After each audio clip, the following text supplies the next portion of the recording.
আজি সদৌ অসম আদিবাসী ছাত্ৰ সন্থা ডিব্ৰুগড় জিলা সমিতিৰ এক জৰুৰী সংবাদমেল আমি অনুষ্ঠিত কৰিছোঁ আৰু সংবাদমেল অনুষ্ঠিত কৰাৰ এটাই কাৰণ আপোনালোকে নিশ্চয় গম পায় যে যোৱা 19 তাৰিখে কোকৰাঝাৰ কাৰিগাঁৱত যি সংঘটিত নিঃসংগ যি ঘটনা আৰু সেই ঘটনাক কেন্দ্ৰ কৰি বৰ্তমানে কোকৰাঝাৰ কাৰিগাঁও সেই অঞ্চলত বৰ্তমানলৈকে পুলিচ প্ৰশাসন জিলা প্ৰশাসন আৰু অসম চৰকাৰ পদক্ষেপ লোৱাৰ স্বত্তেও বৰ্তমানলৈকে কিন্তু এই নিয়ন্ত্ৰণ তেওঁলোকে কৰিব পৰা নাই। আজি আমি দেখিবলৈ পাইছোঁ সিদিনা যোৱাকালি আমাৰ বড়ো ভাইসকলে আমাৰ আদিবাসী নিৰীহ আদিবাসী সাঁওতাল আমাৰ ভাইসকলৰ ককাই ভাইসকলৰ ঘৰ জ্বলাই দিয়া হৈছে, তেখেতসকলৰ ঘৰ জ্বলাই দিয়া হৈছে, তেখেতসকলৰ ভঁৰাল জ্বলাই দিয়া হৈছে আৰু তেখেতসকলক নানা ধৰণৰ অত্যাচাৰ কৰা হৈছে আৰু বৰ্তমানলৈকে সেই অত্যাচাৰ বৰ্তমানলৈকে চলি আছে আৰু জিলা প্ৰশাসনো সেই বিষয়টোৰ ওপৰত কোনো ধৰণৰ আমি গুৰুত্ব আৰোপ কৰা দেখা নাই। সেয়েহে আজি আমি সংবাদমেল আয়োজন কৰিছোঁ। আমি এটা কথা ক'ব বিচাৰিছোঁ, কাৰণ যোৱা 19 তাৰিখে কোকৰাঝাৰ কাৰিগাঁৱত যি সংঘটিত ঘটনা বড়ো আৰু আমাৰ আদিবাসী ভাই ককাই ভাইৰ মাজত যি ঘটনা সংঘটিত হ'ল, সেই ঘটনাক কেন্দ্ৰ কৰি যিসকল দোষী তেখেতসকলক আইনী ব্যৱস্থা গ্ৰহণ কৰিব লাগে বুলি আমি আদিবাসী ছাত্ৰ সন্থাই আমি দাবী জনাইছিলোঁ আৰু বৰ্তমানো আমি দাবী জনাইছোঁ। কিন্তু সেই ঘটনাক কেন্দ্ৰ কৰি বা সেই ঘটনাক দোহাই দি সমগ্ৰ আদিবাসী জাতিটোক দোষাৰোপ কৰি আৰু সমগ্ৰ আদিবাসী জাতিটোৰ যদি আমাৰ ককাই ভাইসকলৰ যদি ঘৰ জ্বলাই দিয়া হয়, তেন্তে আজিৰ তাৰিখত আমাৰ সাঁওতাল আদিবাসীসকলৰ নিৰাপত্তা আমি পাইছোঁ বুলি আমি ক'ব নোৱাৰিম। কাৰণ আপোনালোকে নিশ্চয় গম পায় যে বৰ্তমানলৈকে তেখেতসকলে এতিয়ালৈকে বৰ্তমান মুঠ 1200তকৈ অধিক আমাৰ আদিবাসী জনগোষ্ঠীৰ আমাৰ ককাই ভাইসকল আজি তেখেতসকলে শিবিৰত থাকিব লগা হৈছে, ঘৰ এৰি পলায়ন কৰিব লগা হৈছে, তেখেতসকলে ঘৰ এৰি পলায়ন কৰিব লগা হৈছে। কিন্তু এতিয়ালৈকে চৰকাৰে কোনো ধৰণৰ স্থায়ী সমাধান কৰা নাই আৰু এতিয়ালৈকে কোনো ধৰণৰ নিয়ন্ত্ৰণৰ ব্যৱস্থা গ্ৰহণ কৰা নাই। আমি বড়ো ভাইসকলক ক'ব বিচাৰিছোঁ যোৱা 19 তাৰিখে কোকৰাঝাৰ কাৰিগাঁৱত যি সংঘটিত ঘটনা হ'ল,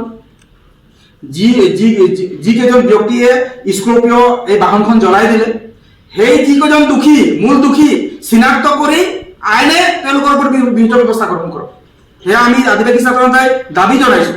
কিন্তু অতি দুখৰ বিষয় আৰু অতি পৰিতাপৰ বিষয় যে সেই ঘটনাক কেন্দ্ৰ কৰি সমগ্ৰ আদিবাসী জাতিটোক কিন্তু তুচ্ছ তাচ্ছল্য কৰাটো কিন্তু আমি আদিবাসী ছাত্ৰ সন্থাই কেতিয়াও সহজভাৱে ল'ব পৰা নাই। আপোনালোকে নিশ্চয় গম পায় এতিয়ালৈকে 1200তকৈ অধিক আমাৰ নিৰীহ আদিবাসী সাঁওতাল লোক তেখেতসকলে ঘৰ এৰি পলায়ন কৰিব লগা হৈছে, তেখেতসকলে বৰ্তমান শিবিৰত থাকিব লগা হৈছে। এতিয়ালৈকে কিন্তু অসম চৰকাৰ আৰু জিলা প্ৰশাসনে কোনো ধৰণৰ সেই ব্যৱস্থা গ্ৰহণ কৰা নাই। কাৰণ যিসকলে শিবিৰত আছে তেখেতসকলৰ ওপৰতো তেখেতসকলৰ খোৱা বোৱা ব্যৱস্থা কোনো ধৰণৰ ব্যৱস্থা হোৱা নাই। সেয়েহে আমি কোকৰাঝাৰ কাৰিগাঁৱত যি সংঘটিত যি ঘটনা বড়ো আৰু আদিবাসীৰ মাজত যি ঘটনা, সেই ঘটনাক অতি শীঘ্ৰে অসম চৰকাৰে আৰু জিলা প্ৰশাসনে অতি শীঘ্ৰে গুৰুত্ব সহকাৰে লৈ নিয়ন্ত্ৰণৰ ব্যৱস্থা গ্ৰহণ কৰে। আমি বিচৰা নাই, আমি আদিবাসী ছাত্ৰ সন্থাই বিচৰা নাই যে দুয়োটা জনগোষ্ঠীৰ মাজত গোষ্ঠীগত সংঘৰ্ষ, বড়ো আৰু আদিবাসীৰ মাজত গোষ্ঠীগত সংঘৰ্ষ হওক বুলি আমি বিচৰা নাই, স্পষ্ট কথা।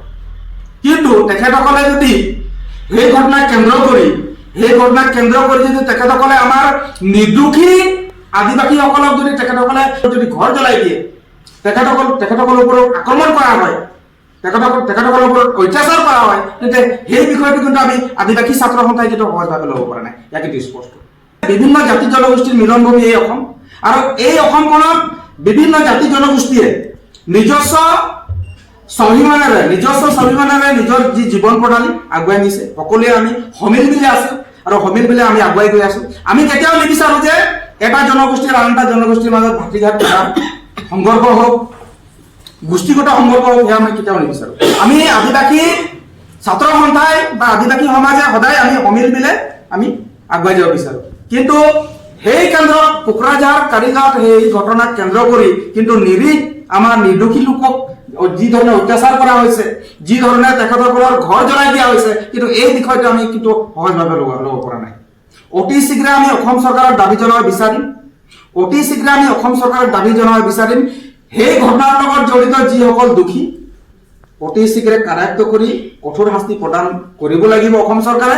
আৰু দ্বিতীয়তে যিসকলে আমাৰ আদিবাসীসকলৰ ঘৰ জ্বলাই দিছে, যিসকলে নিজে আইন হাতত তুলি লৈছে, সেইসকলৰ ওপৰতো কিন্তু চৰকাৰে আইনী ব্যৱস্থা গ্ৰহণ কৰিবলৈ আমি অসম চৰকাৰক দাবী জনাইছো। কোকৰাঝাৰ আৰু কাৰিগাঁৱত সংঘটিত যি ঘটনা, এই ঘটনাক যাতে নিয়ন্ত্ৰণ কৰে তাৰ বাবে অসম প্ৰশাসন, জিলা প্ৰশাসন আৰু অসম চৰকাৰক আমি আদিবাসী ছাত্ৰ সন্থাই দাবী জনাইছো।